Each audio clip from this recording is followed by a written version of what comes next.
श्री स्वामी समर्थ.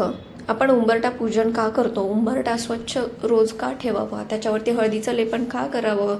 हळदी कुंकू रोज का व्हावं? यासाठी आध्यात्मिकच कारण आहे, काही फक्त अंधश्रद्धा आहे. आपल्या भारतीय संस्कृतीमध्ये उंबरठ्याला मर्यादा रेषा मानलं जातं. त्यावरती हळदी कुंकू वाहणं हे केवळ धार्मिकच नव्हे तर आध्यात्मिक कारणसुद्धा आहे. तर मी तुम्हाला आज हेच सांगणार आहे की आपल्या संस्कृतीत उंबरठ्याला इतकं का महत्त्व दिलेलं आहे.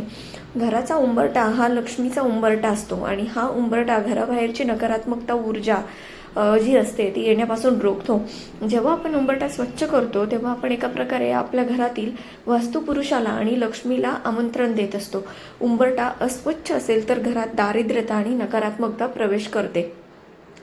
आता कुंकू हे शक्तीचं प्रतीक आहे. हळद आणि कुंकू जेव्हा एकत्र येतात तेव्हा तिथे एक सकारात्मक ऊर्जा केंद्र तयार होतं, जे घरातील माणसांच्या मानसिक शांतीसाठी पूरक असतं.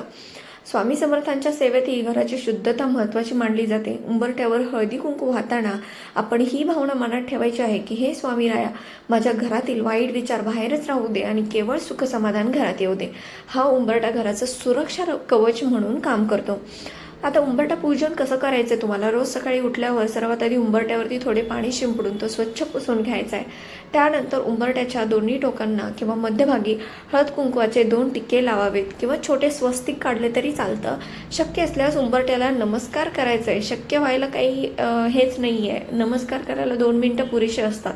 यामुळे आपल्यात नम्रता येणे आणि दिवसाची सुरुवात सकारात्मक होते. ही छोटीशी कृती करायला फक्त 2 ते 3 मिनटं लागतात, पण यामुळे मिळणारी मानसिक शांतता आणि घरातील प्रसन्नता खूप मोठी असते.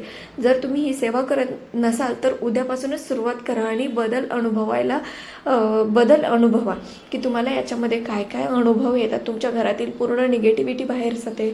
जर घरामध्ये क्लेश होत असतील, वाद होत असतील, घरामध्ये वातावरण शांत नसेल, पूर्ण निगेटिव्ह असेल, तर ते पॉझिटिव्ह व्हायला सुरुवात होते.